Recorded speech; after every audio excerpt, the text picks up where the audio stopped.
নমস্কার, লিনাস ওয়ার্ল্ডে আপনাদের স্বাগত। আজ আমি চলে এসেছি জগন্নাথ দেবের দর্শনে। আজ পুণ্যতিথি জগন্নাথ দেবের স্নান যাত্রা, সেই উপলক্ষে চলে এসেছি খিদিরপুর। আপনারা কি মনে করছেন? না, পুরীতে না, কিন্তু কলকাতাতেও আমাদের জগন্নাথ দেবের মন্দির আছে, যেখানে আপনারা দর্শন করতে পারেন। এবং আজকে সেই উপলক্ষে এখানে এসেছি এবং এখানেও জগন্নাথের স্নান যাত্রা হবে। চলুন যদি আপনারা ট্রেনে করে আসেন তাহলে এখানকার নিয়ারেস্ট স্টেশন হচ্ছে খিদিরপুর স্টেশন। ওখান থেকে পায়ে হেঁটে মিনিট 6 থেকে 7 মিনিটে এইখানটায় পৌঁছে যাবেন জগন্নাথ মন্দিরে। আর যদি শিয়ালদা থেকে আসেন তাহলে শিয়ালদা থেকে 227 নম্বর বাস ধরে খিদিরপুর ট্রামদ্বীপ বললেই এইখানটায় নামিয়ে দেবে। এবং এই যে রাস্তাটা দেখছেন, এখান থেকে মিনিট 5 হেঁটে গেলেই জগন্নাথ দেবের মন্দির। পৌঁছে গেছি জগন্নাথ দেবের মন্দিরে। তার প্রথমেই কিন্তু মহাকালেশ্বর মন্দির আছে, তার ঠিক পাশেই জগন্নাথ দেবের মন্দির।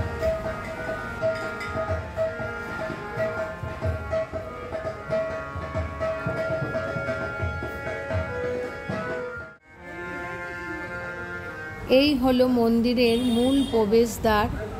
আর এই বাঁ দিকে রয়েছে জুতো রাখার কাউন্টার। এখানে জুতো রাখার জন্য কোনো পয়সা লাগবে না। আর এই ডান দিকে রয়েছে মা বাটমঙ্গলা মন্দির।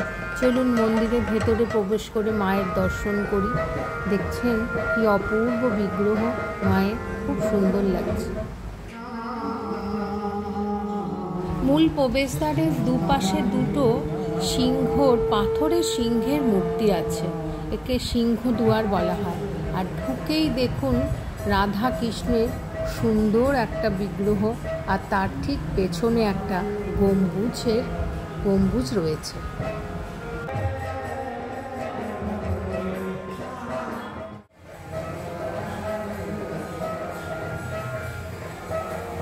আজ জগন্নাথ দেবের স্নানযাত্রা, সেই উপলক্ষে পুরো মন্দিরটা প্যান্ডেল করা রয়েছে, দেখতে পাচ্ছেন।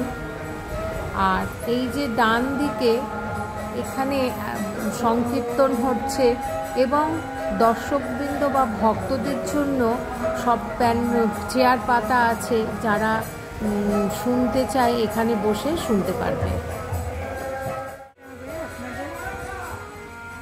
মন্দিরের ভেতর প্রবেশ করেই প্রথমেই বাঁ দিকে হাত ধোয়ার জলের ট্যাপও আছে। এছাড়া আপনারা যদি জল খেতে চান সেই পানীয় জলের ব্যবস্থাও এখানে আছে। আর তার ঠিক পাশেই রয়েছে পুজো সামগ্রী কেনার দোকান। এখানে আপনারা যা চাইবেন, মানে গজা থেকে সমস্ত কিছু কিনতে পারেন। আর তার ঠিক পাশেই রয়েছে মহাপ্রসাদ। যদি আপনারা মহাপ্রসাদ খেতে চান তার কুপন কাটার কাউন্টার। আমি যেহেতু পার্সেল নেব ওই জন্য 180 টাকা দিয়ে টিকিট কেটেছি। আর আপনারা যদি এখানে বসে খেতে চান তাহলে 150 টাকার কুপন কাটতে হবে। সামনে এই দরজাটা দেখছেন, এটা হচ্ছে আনন্দবাজার। যেমন পুরীতে আছে, ওখানেই ভোগ প্রসাদ খাওয়ানো হয়। আর এই যে সিঁড়িগুলো, এই সিঁড়িগুলো দিয়ে ওপরে উঠে গেলেই জগন্নাথ দেবের মন্দির, কিন্তু আজকে বন্ধ আছে। আজকে যেহেতু মানে স্নানযাত্রা, সেই জন্য। এটা হচ্ছে তুলসী মঞ্চ।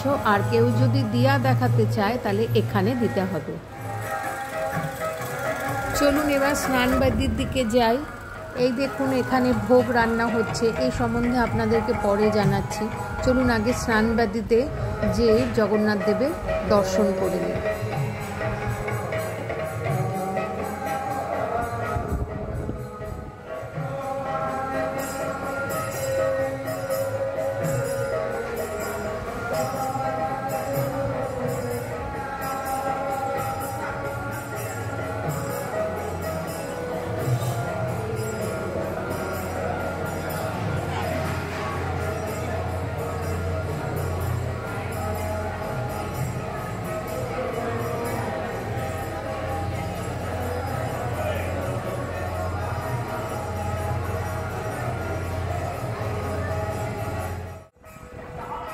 আচ্ছা, এই যে ভোগ রান্না হচ্ছে এটাই কিন্তু মেন আনন্দ বাজার।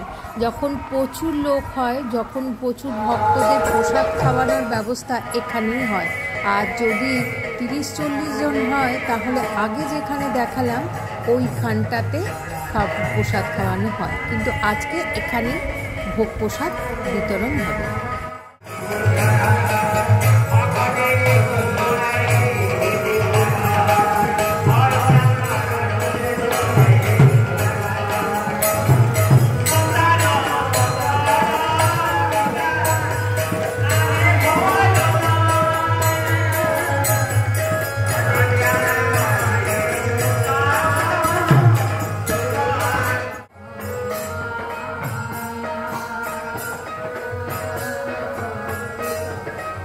আজকে যেহেতু জগন্নাথ দেবের স্নানযাত্রা এবং জগন্নাথ দেবকে আপনাদেরকে দেখালাম স্নান বেদিতে, ওনাকে দর্শন করিয়েছি, তাই জন্য ওপরে কারুকেই অ্যালাউ করছে না, তাদেরকেই অ্যালাউ করছে যারা জগন্নাথ দেবের 108টা কলসের ভার নিয়েছেন। এবং কিন্তু তবুও আপনাদেরকে ওপরটা দর্শন করানোর লোক সামলাতে পারলাম। দেখুন ওপরেও দুপাশে দুটো পাথরের সিংহের মূর্তি রয়েছে। চলুন পুরো মন্দিরটা একটু ঘুরে দেখি।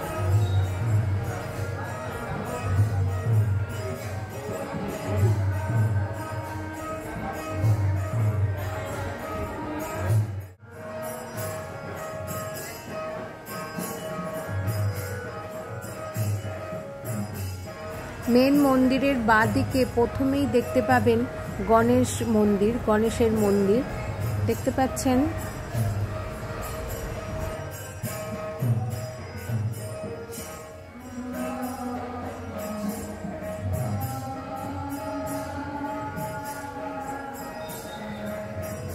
তার পাশেই আছে সরস্বতীর মন্দির।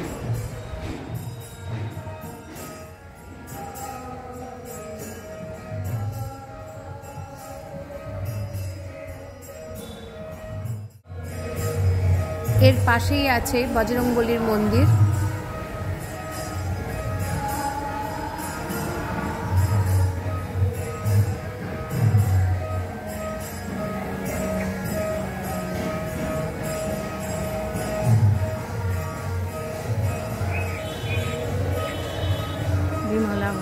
তার পাশেই রয়েছে মা বিমলার মন্দির।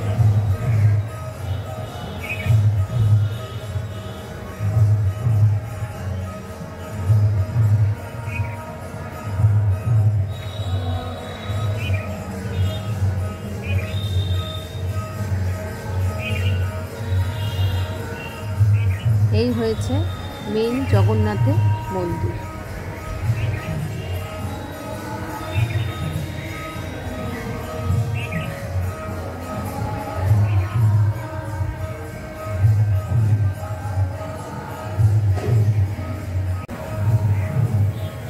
সামনে সূর্য মন্দির।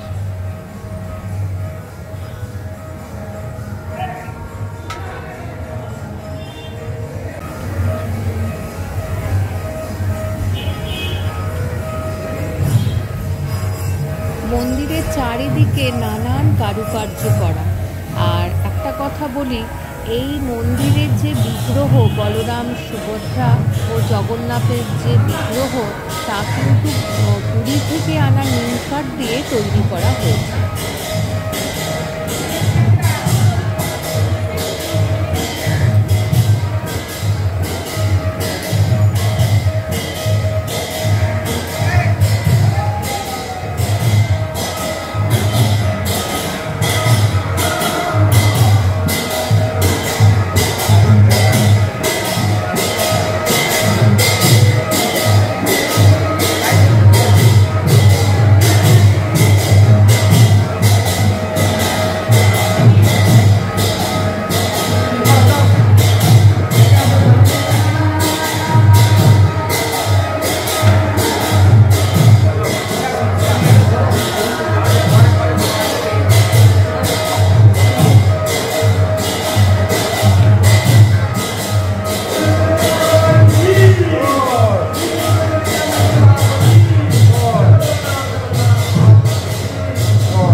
এখানে সবাই দাঁড়িয়ে আছে জগন্নাথ দেবের মাথায় মন্ত্রপুত জল ঢালার জন্য।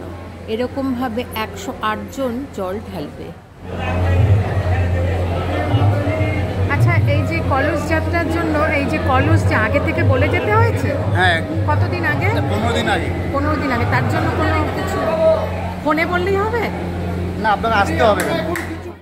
এই যে এখন স্নান যাত্রার পরে বাবার কি কি হবে না হবে আমি একটু জানতে চাই। স্নান যাত্রার পরে নবযৌবন বেশ হয়।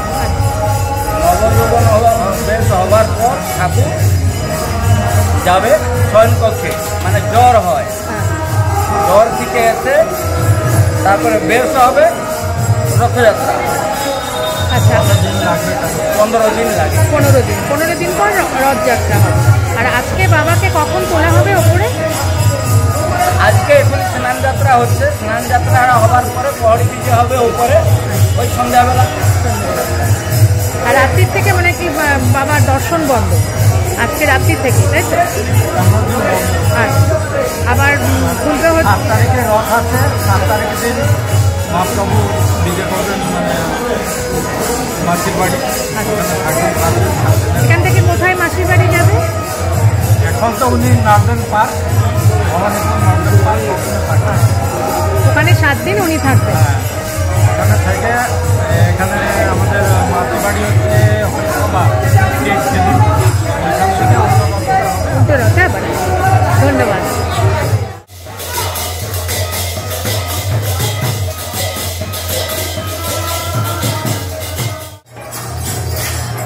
এখানে জগন্নাথ দেবের প্রসাদ দেওয়া হচ্ছে, যেখানে মূল্য হচ্ছে 5 টাকা।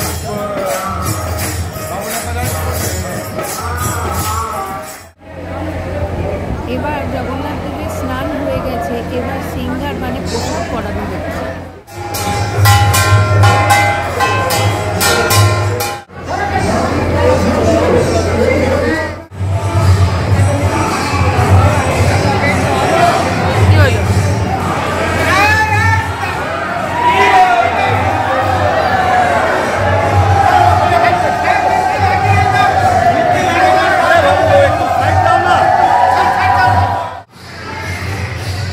জগন্নাথ, বলরাম ও সুভদ্রা সিঙ্গার হয়ে গেছে, ফুলের সাজে সজ্জিত, অপূর্ব লাগছে, অপূর্ব। আর এই যে দেখছেন এই অলংকারগুলো সন্ধেবেলা ওনাকে পরানো হবে। দুপাশে দুজন পাখা দিয়ে হাওয়া করছে, কি যে লাগছে আপনাদেরকে বলে বোঝাতে পারবো না, ভাষায় প্রকাশ করতে পারছি না, কি অপূর্ব লাগছে, অপূর্ব।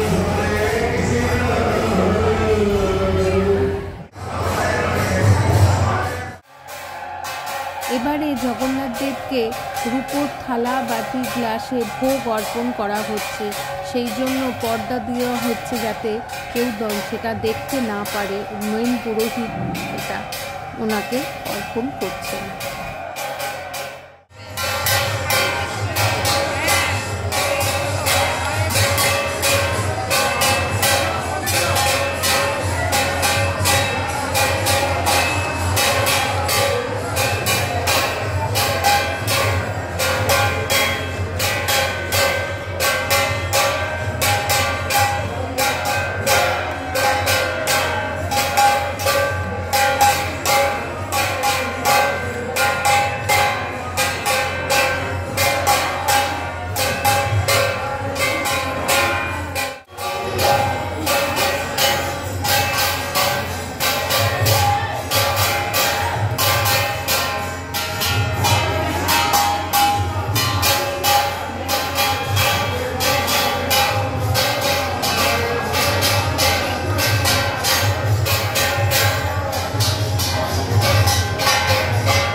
মহাদেবের ভোগ অর্পণ হয়ে গেছে। এবার ভক্তগণেরা সব ভোগ প্রসাদ পাওয়ার জন্য লাইন দিয়ে দাঁড়িয়ে আছে আনন্দবাজারের সামনে।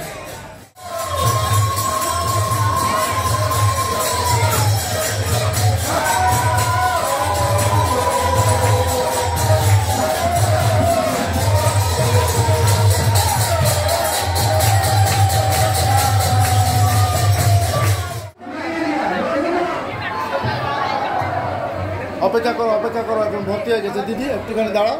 আর যারা পার্সেল নেবে তারা এই মঙ্গলা মন্দির থেকে নেবে।